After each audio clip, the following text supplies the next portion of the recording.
Colère des dieux pour nos ancêtres. Aujourd'hui, chacun sait qu'il est la liaison entre deux éléments chargés électriquement à des potentiels différents. Il relie ainsi soit deux nuages entre eux, soit la Terre et un nuage. Un phénomène similaire prend naissance dans de nombreux appareillages électriques. Contacteurs, interrupteurs, disjoncteurs, lors de l'ouverture ou de la fermeture du circuit. Ce phénomène, appelé arc électrique, peut atteindre des températures de 15 000 degrés, et si rien ne se produit, nous allons vers une dégradation rapide du matériel. Il faut donc mettre au point un système qui permette de refroidir l'arc, évidemment pas avec des glaçons. Refroidir avec un corps non conducteur qu'on appelle diélectrique. L'air et l'huile sont deux agents de coupure utilisés dans de nombreux appareillages. Ce sont les performances de ces diélectriques qui déterminent l'architecture et l'encombrement des matériels. Une évolution dans les dimensions et dans les performances a été possible par l'utilisation d'un fluide de rigidité diélectrique particulièrement élevée, l'hexafluorure de soufre, SF6, gaz de synthèse résultant de la grande affinité du fluor pour le soufre. C'est en 1900 que fut réalisée la première synthèse du SF6 et c'est en 1960 que l'on commence à utiliser le SF6 dans les disjoncteurs.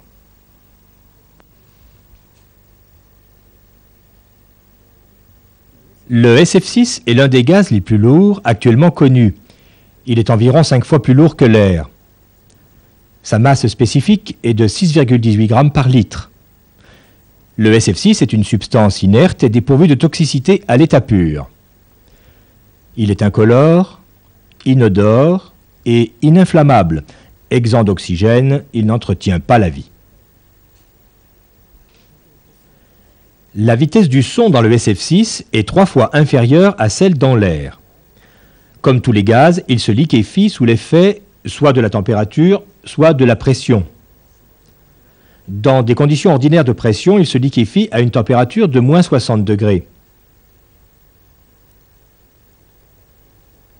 Dans des conditions ordinaires de température, il se liquéfie sous une pression de 20 bars.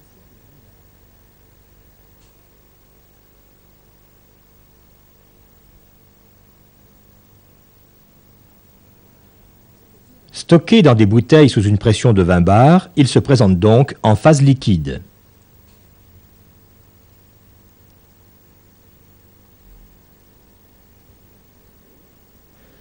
Le SF6 est un gaz de synthèse qui s'obtient par la combinaison d'un atome de soufre et de 6 atomes de fluor.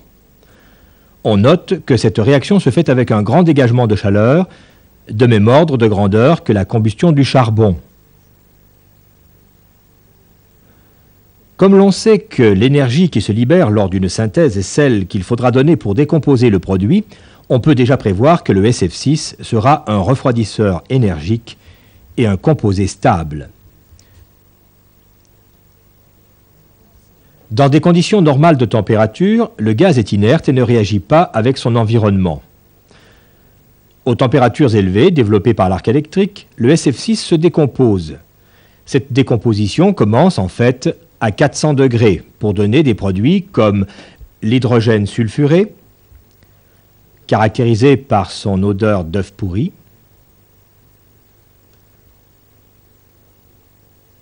l'anhydride sulfureux, irritant de l'arbre pulmonaire, l'acide fluorhydrique, qui attaque les métaux pour donner une poudre blanchâtre connue sous le nom de fluorure métallique.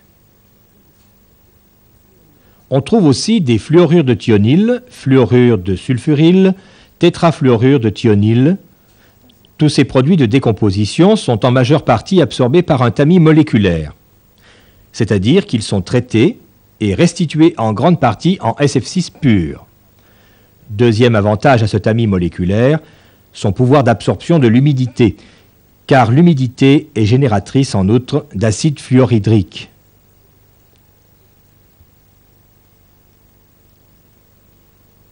Ce tamis moléculaire équipe tous les disjoncteurs au SF6. Pour minimiser les produits de décomposition, tous les volumes devant contenir du SF6 sont traités par le vide en usine. Cela sera le gage d'un taux d'humidité très faible. À ce titre, l'on demande aux fabricants de SF6 de livrer un gaz avec une teneur en humidité inférieure à 120 parts par million en volume, soit 15 ppm poids.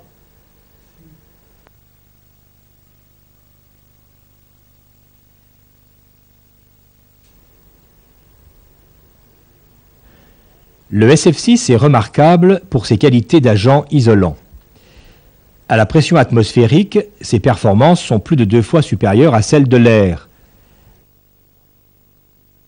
Ses performances avoisinent celles de l'huile sous une pression de 3 bars. Regardons ceci d'un peu plus près. À ce générateur haute tension sont reliées 2 rampes munies d'électrodes dont l'écartement augmente à partir du bas. Plaçons autour de ces électrodes un cylindre transparent. Appliquons une tension aux bandes de ce dispositif. Un arc s'établit entre les électrodes les plus rapprochées. Introduisons doucement du SF6 par le bas. La nappe de gaz emplit progressivement le volume ainsi formé. L'arc est repoussé vers le haut, là où les électrodes sont encore dans l'air. Ce phénomène se répète au fur et à mesure de la montée du SF6. Lorsque le SF6 a complètement empli le cylindre, étant plus lourd que l'air, il va s'écouler à l'extérieur des parois. La dernière rangée d'électrodes est toujours dans l'air. L'arc ne pourra être éteint. Reprenons notre dispositif initial, seulement avec 2 électrodes. Créons un arc. Dans ce volume, versons du SF6. L'arc s'éteint. Que s'est-il passé ?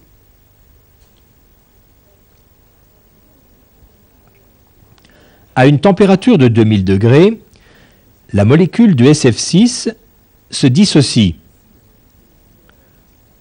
Le fluor se détache du soufre. Cette dissociation nécessite une quantité très importante d'énergie, énergie puisée dans la chaleur de l'arc, ce qui fait du SF6 un excellent agent de refroidissement.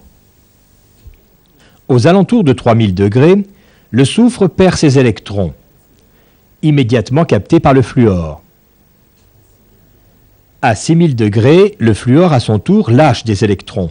On se retrouve ainsi avec une quantité importante d'électrons libres. Dans le cas de notre arc, le courant transite par les électrons libres, conducteurs immatériels.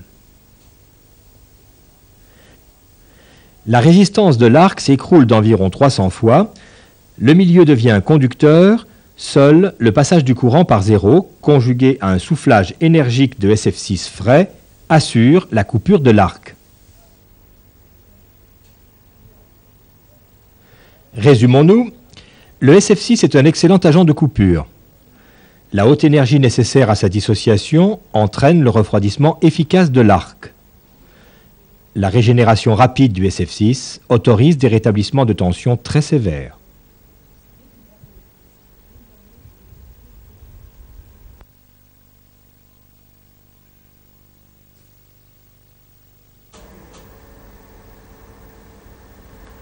Bonjour. Aujourd'hui, nous ne connaissons pas de meilleur diélectrique et agent de coupure combiné que l'hexafluorure de soufre SF6. Ce gaz à l'état initial est sans danger. Il est non toxique, il n'est pas combustible ni comburant,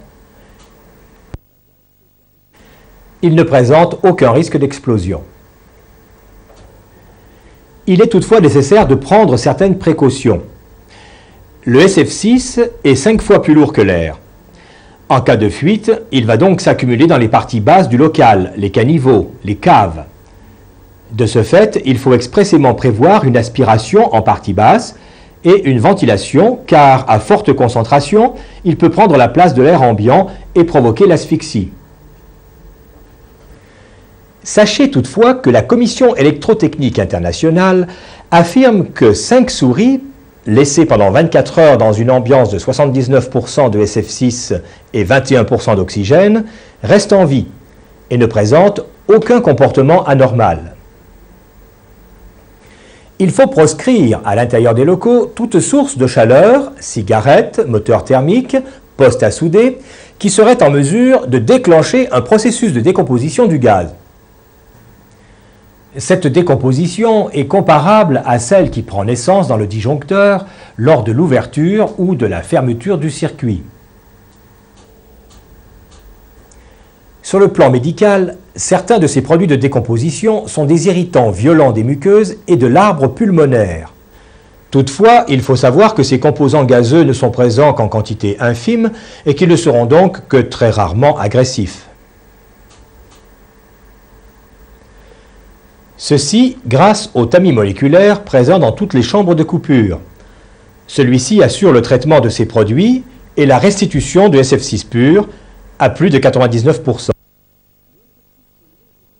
Le SF6 pollué est facilement décelable dans la mesure où il dégage une forte odeur nauséabonde que l'odorat perçoit bien avant que le seuil de toxicité ne soit atteint. Il faut alors quitter le poste et assurer l'élimination par une forte ventilation. Il est parfois conseillé d'équiper les locaux d'un système de détection qui déclenche automatiquement la ventilation. La décomposition du SF6 génère également des composés solides, sous forme de poudre blanchâtre, agressifs par réaction avec l'humidité des mains et des muqueuses. Toute intervention sur du matériel endommagé se fera donc obligatoirement avec des protections appropriées, masque à gaz, gants, vêtements. Pour la petite histoire, sachez que le SF6 ne détruit pas la couche d'ozone. Sachez aussi qu'il n'entraîne aucun accroissement des risques encourus dans les postes. L'absence de danger spécifique est d'ailleurs confirmée par le fait qu'il n'y a jamais eu à déplorer d'accident depuis les nombreuses années que le SF6 est utilisé comme agent de coupure. Les appareils utilisant le SF6 ont un taux de fuite annuel garanti inférieur à 1% du volume. Ceci exclut tout danger en situation normale.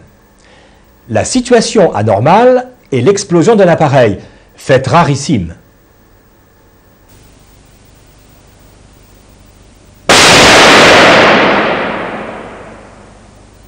Toutefois, si un tel incident se produisait, une odeur nauséabonde signalerait immédiatement l'anomalie, nous laissant le temps d'agir en toute sécurité.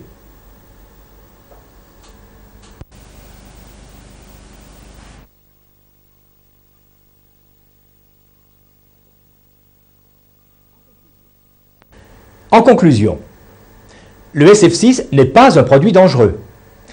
En cas d'incident, il y a certaines précautions à prendre. Ayons simplement l'esprit sécurité.